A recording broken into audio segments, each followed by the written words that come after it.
They share a common border and a common enemy in the Taliban, but tension between Pakistan and Afghanistan is on the rise. Hello, I'm Anand Naidu, and this is The Heat.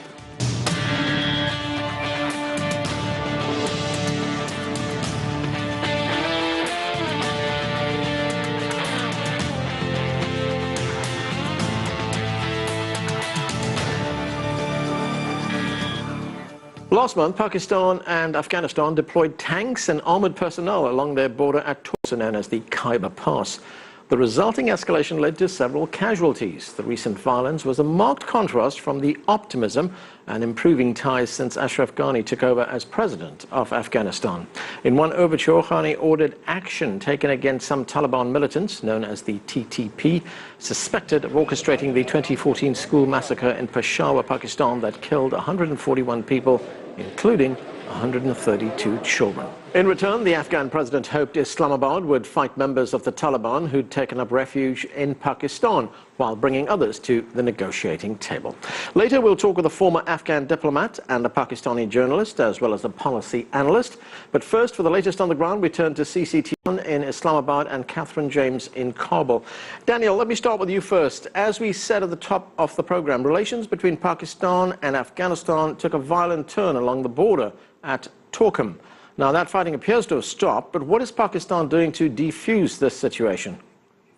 Well, Anand, the recent border conflicts at Torkham have left 4 people dead now. Following conflict, Pakistan, through its diplomatic and military channels, has engaged their counterparts in Afghanistan to work out the border issues. Now, experts here say that effective border management is vital for promoting peace, countering terrorism, and strengthening relations between the two countries. Afghanistan for long has opposed any border regulation, for it does not recognize the Durand line, the border between Pakistan and Afghanistan. Now, the recent bid Pakistan at Torkham was seen as a move to regularize Torkham, and therefore the incident happened. Now, defense experts in Pakistan say that it is high time that Pakistan and Afghanistan come to some sort of agreement on border management, and if not, then the situation can once again escalate for the worse in the future. Yes, Anand. Catherine, the Afghan president, Ashraf Ghani, has said that Pakistan has imposed an, quote, undeclared war on Afghanistan. What does he mean by that? President Ghani is not referring to these border skirmishes as we've just been discussing. What he's referring to is a decade-and-a-half-year conflict that shows no sign of abating, with an insurgency that is only stronger year on year. And specifically, what he's saying is that while Pakistan has not declared war in the conventional sense of having its military forces fight with the Afghan military forces, it has ostensibly been, in his mind and in many Afghans and in other international players, mind you, there has been a sense that Pakistan has been supporting the insurgency here on the ground in the form of the Taliban and the Haqqani network. Daniel, what is the Pakistani government's reaction there to Afghan claims that elements within Pakistan's military are supporting militant groups against Afghanistan? Well, Anand, Pakistan Foreign Office has time and again issued a statement saying that such allegations from Afghanistan will only benefit those who do not want peace inside Afghanistan, and that these statements are unhelpful. We know that Pakistan is already engaged in efforts against terrorism and extremism. The Foreign Office has further said that there is a need for friendly and cooperative engagement between the two countries to work together for promoting peace and stability in Afghanistan and the region at large. But at the same time, a number of incidents have taken place in the recent past where spies belonging to the Afghan intelligence agencies have been arrested inside Pakistan, who were living inside the Afghan refugee camps. Now, there are over 3 million Afghan refugees living inside Pakistan, and the date of their repatriation has been extended time and again since the year 2007. Now, experts say that it is now time for the Afghan refugees to go back home, as one of the reasons of terror is the cross-border movement that allegedly brings in terrorist elements from Afghanistan inside Pakistan.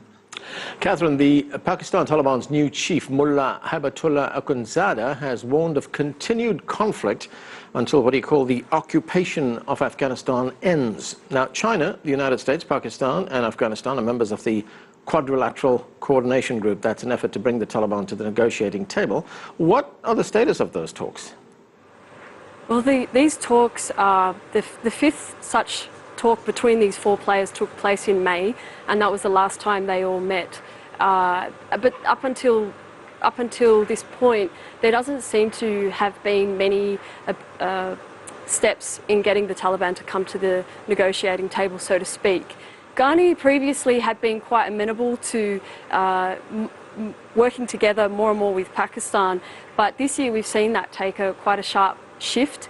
As we've just mentioned before, that he's now saying that Pakistan has ostensibly waging war in Afghanistan, and we've also seen that any efforts to bring the Taliban to the negotiating table to continue to be thwarted, and the Taliban consistently say that until the US and international forces leave Afghanistan, they are not going to discuss terms for peace. Thanks, Catherine. That's CCTV's Catherine James reporting from Kabul and Daniel Khan from Islamabad. Joining us here in Washington is Afghanistan's former ambassador to Canada and France, Omar Samad. Ambassador, thanks for joining us. Welcome. Let's start with a big picture question. How would you characterize Afghanistan's relationship with Pakistan? At this juncture, I would say it's somewhat cold and dicey. It's not an easy relationship. There was an attempt over the last 2 years, basically an overture by President Ghani when he took office at the end of 2014, to engage Pakistan and also engage other regional countries such as China and the United States to see if it would be possible to get the Taliban to sit at a table and start talking. The Pakistanis were somewhat optimistic. They were giving signs that this would be a possibility. But over time, it never happened. So far, it hasn't happened, at least. And there were pledges made. There were some commitments that were made. And there was a demand by the Afghan side that in order for everyone to feel somewhat confident, that there has to be a certain level of reduction of violence. And that never happened. On the contrary, violence escalated. Right, as you point out, on the contrary, violence has escalated. We have tensions which boiled over just as recently as a month ago. There were tanks and armored personnel deployed along their common border. What was the cause of that confrontation? This is one of many confrontations. This one was more important or somewhat more visible because it happened at the border checkpoint. Right. And there were some casualties. We have issues around the Durand land, which separates Afghanistan from Pakistan, which Afghanistan traditionally has not recognized as an international border because of its colonial nature and because of the fact that we have not had any type of engagement once the British left this region in the mid-1900s to ratify an agreement with Pakistan, which was a newly formed state back then. So this historic issue has, every time that there is a sense that someone is moving across this line, as far as the Afghans are concerned, it creates tension. It is an issue that at some point or another, I believe, has to be addressed. Because border issues, and we're talking about 2,400 kilometers of borders, can be problematic. But the problem that Afghans have is not really right now a border issue. It's what is happening across the border and what is moving across the border from Pakistan into Afghanistan, and sometimes from Afghanistan into Pakistan in the form of wounded Taliban, or in the form of probably people of Pakistani or other nationalities who come into Afghanistan to fight alongside the Taliban and then have to go back to their homes or whatever. We want to have a system in place and an agreement in place whereby we know that there are no militants crossing into Afghanistan causing havoc, or that there are no arms and munitions and foreign fighters or Pakistani fighters coming into Afghanistan. So that is obviously a thorny issue and has to be looked into. As you point out, President Ashraf Ghani, since he came to office, has been making overtures to Pakistan. He wants Pakistan to rein in these militant groups that you talk about, to control the movement of arms across the border. Why are his appeals not being heard in Pakistan? Well, you see, the view in Afghanistan across the board is that Afghanistan's file, if you want, is in the hands of the Pakistani military. It doesn't really, it's not really managed or handled by the civilian government. So the civilian government, whether it's Mr. Nawaz Sharif or whether there were others before him, have never really had the last word on Afghan policy.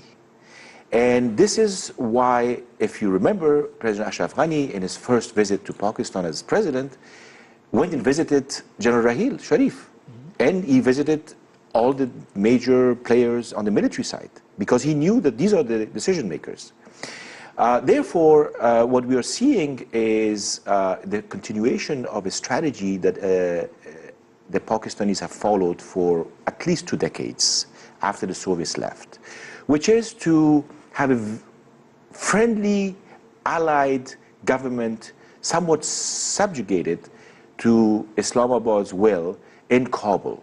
They first tried this through Hekmatyar, then they tried it through the Taliban, and now again they are trying it through Taliban and other smaller militant groups. The view in Kabul is that we don't need to have this kind of approach. Pakistanis have to respect Afghan sovereignty. They have to respect the will of the Afghan people through a democratic process. They don't have to force anyone on us, and we don't have to be enemies with them. We don't have to react in any way, because we are neighbors, and we will be neighbors for as long as we exist. So our proposition has been that we need to change the dynamics, and we need to change, basically have a shift in policy and strategy so that we can work together as 2 sovereign nations and not try to outdo each other. And so this is what needs to happen. I think that the Afghan leadership and the Afghan people back them on this, would like to deal with Pakistan as a friendly Muslim neighbor, not more, not less.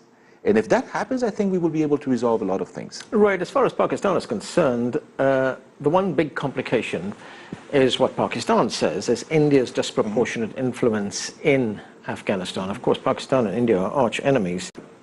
Do the Pakistanis have a point there? They don't.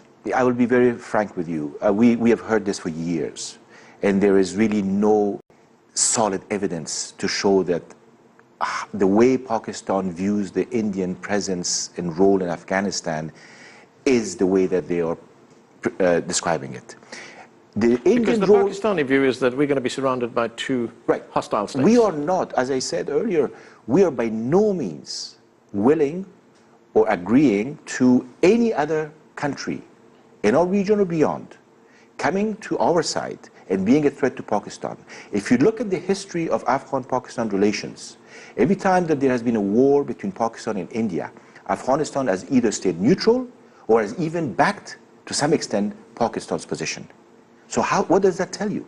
That the Afghans have no appetite for being used by anybody else against Pakistan. And I think this is a point that the Pakistanis either are ignoring or are not grasping. And we need to make sure that they understand that the Indian presence in Afghanistan is a soft power presence. It's a presence worth $2 billion worth of aid to the Afghan people. It is not a security presence, with very little being done on the security front in terms of training and some munitions and so on and so forth. And we will not allow anyone, India included, to use us as a base against anybody else. So here you have 2 countries now. These are neighbors, they share a common culture, common heritage, common... what would you like to see from Pakistan to build confidence? I think that Pakistan has to review its outlook, its strategy, and its historic viewpoint on Afghanistan. Afghanistan is a weaker neighbor, there's no doubt. Afghanistan has been weakened by almost 35 years of war. And we are very appreciative of what Pakistan has done for Afghans throughout the period that the Soviets were there.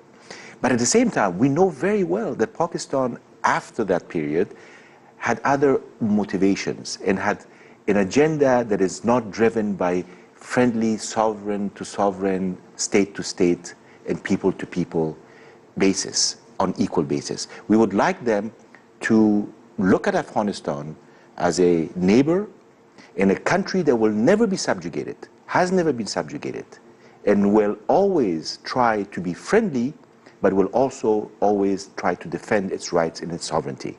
I think that if Pakistan agrees with that concept, we have no problem whatsoever dealing with any other issues that may be on the table, including hope on Taliban agreeing to lay down their arms and come to a peace table. When we look at these kind of tensions rising, is there a role for third-party mediation? China is a big power in that part of the world. Its trade cooperation has reached unprecedented levels with Afghanistan. China is also a member of the Quadrilateral Coordination Group, along with Pakistan. Well, it's Pakistan, Afghanistan. What role can China play in this? A very important role. It's a growing role. It's one that is, that has impact because of its close relationship with Pakistan and growing relationship with Afghanistan. I think that China can be a very important interlocutor and a very important facilitator of relations and of trying to convey a message that the international community has been trying to convey for the past 2 decades, and especially over the past decade itself. You see, the Taliban are seen as a threat. In Afghanistan, a threat to Afghan stability. Any militant terrorist group is seen as a threat. And we don't think that they're good or bad Taliban or good or bad terrorists. We think that we need to stop this differentiation, whereby we use one for one purpose. Either we fight terrorism altogether in a unified manner, without distinction, or we face problems internally and in our region. And this has been what is happening. China has been affected by all of this, and China realizes that it needs to not discriminate or have black and white views on this. China, we hope, will continue to understand what is happening and will continue to play an important role, as well as other countries in the region, including Russia, Iran, and even India. Of course, the United States has a role as well. Sure, the United States is committed, at least as we saw a few days ago, NATO and the United States are still committed for the next 3-4 years to making sure that Afghanistan is stabilized and that things Right. are peaceful. That summit actually committed NATO to provide money and troops as well. Yes. Ambassador, we're going to have to leave it there. Thanks for joining us. Thank you. We are going to take a break right now. When we come back, what's Pakistan's take on all of this? Stay with us. You're watching The Heat.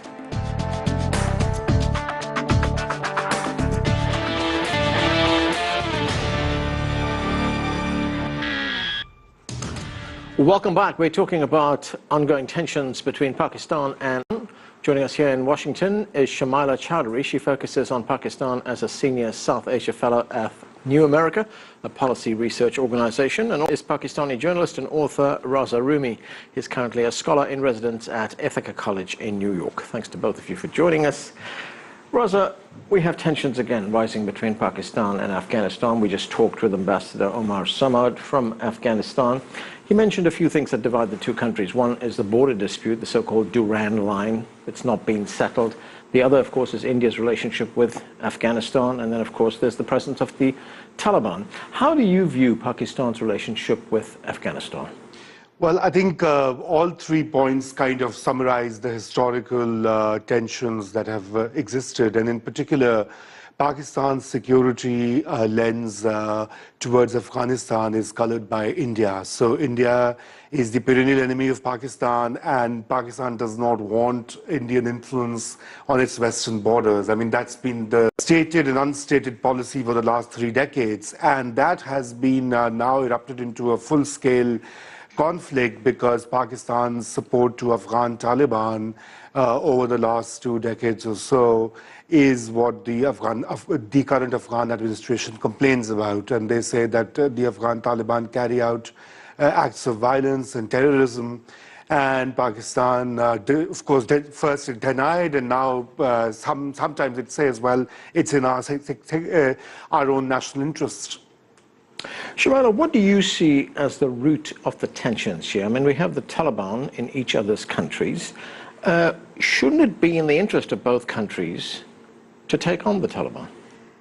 I think both countries have a genuine interest in making the border stable. There's no question about that. President Ashraf Ghani and Prime Minister Nawaz Sharif have both said they have a vested interest in stability on the border. However, the real issue is that this has been a border conflict all along. If Afghanistan doesn't really recognize the border, that means there will be a free flow of individuals and goods across the border, including groups like the Taliban.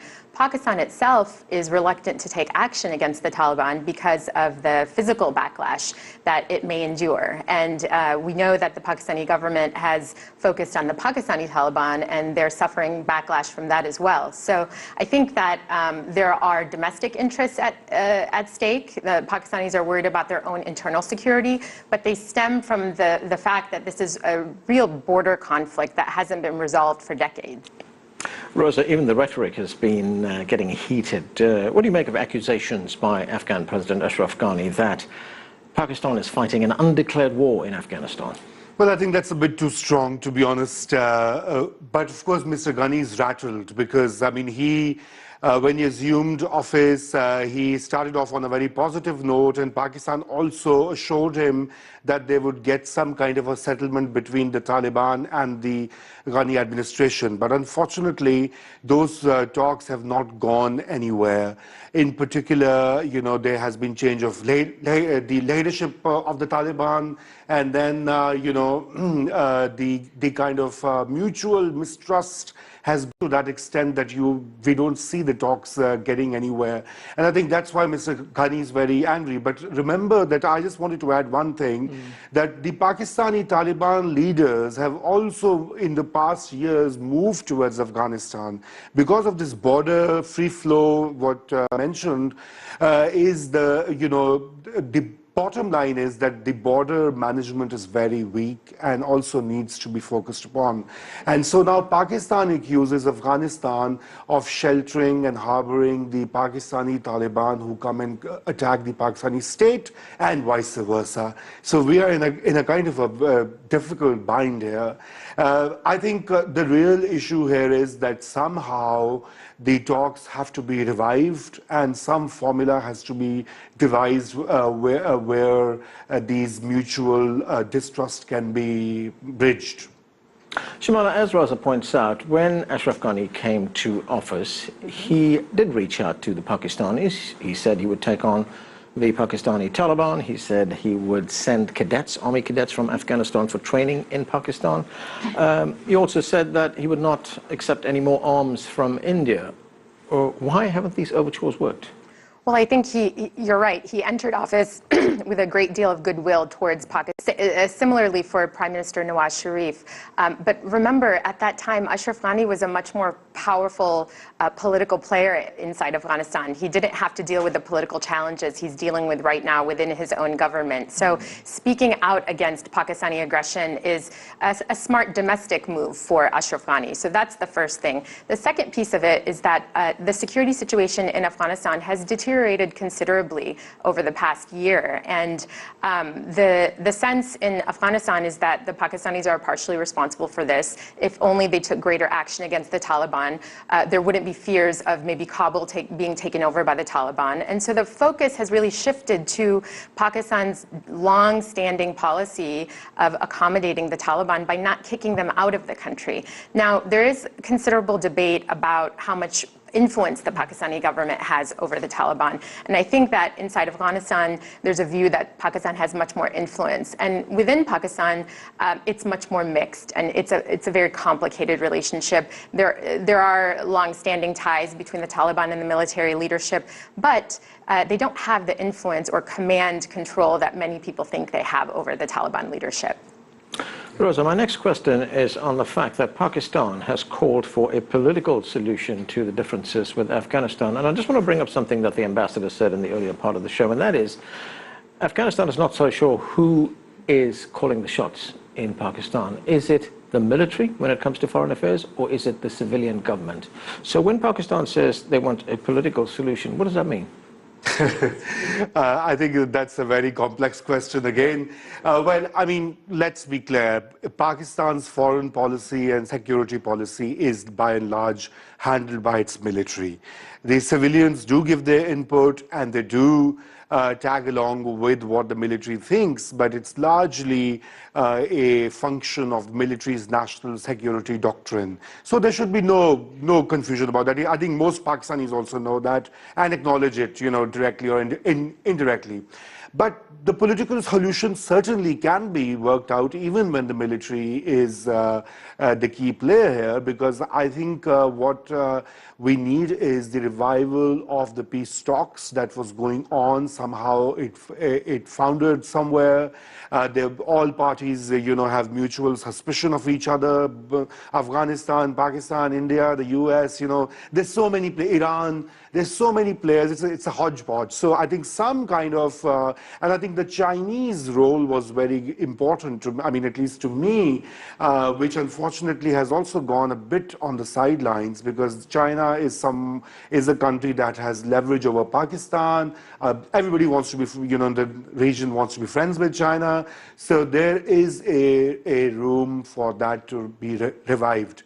But I think what is important for now is that this war of words and this unnecessary, you know, upping of sentiments within Afghanistan and within Pakistan need to be arrested. Both Ghani and Pakistani leaders have to show maturity. In Pakistan also there have been dangerous xenophobic signs against the Afghan refugees, etc. These have to calm down, because if you whip up the public opinion, then it's very difficult to take tough policy actions. All right, Shmuley, talking about a role for foreign mediators, Raz just mentioned the role that China is playing. There is the Quadrilateral Coordination Group. That's a formal group which includes China, the United States, Afghanistan, and Pakistan. What is its purpose, and has it had any kind of success? Well, I think it was initially successful in bringing all of the stakeholders, the primary stakeholders, to the table, and having China involved is a extremely positive development, especially for a country like the United States, which has been encouraging more Chinese involvement in security issues in South Asia. So that is a positive development. You know, we should be happy about that. At the same time, I think there was too much responsibility put on Pakistan for influencing the Taliban, when really the conversation has to start between the Afghan government and the Taliban leadership. And once that conversation happens, it will become easier for a group like this or a mechanism like this to involve the kind of the remaining external stakeholders. Otherwise, you'll have a lot of people in one room disagreeing with each other, and that's what we saw happen repeatedly.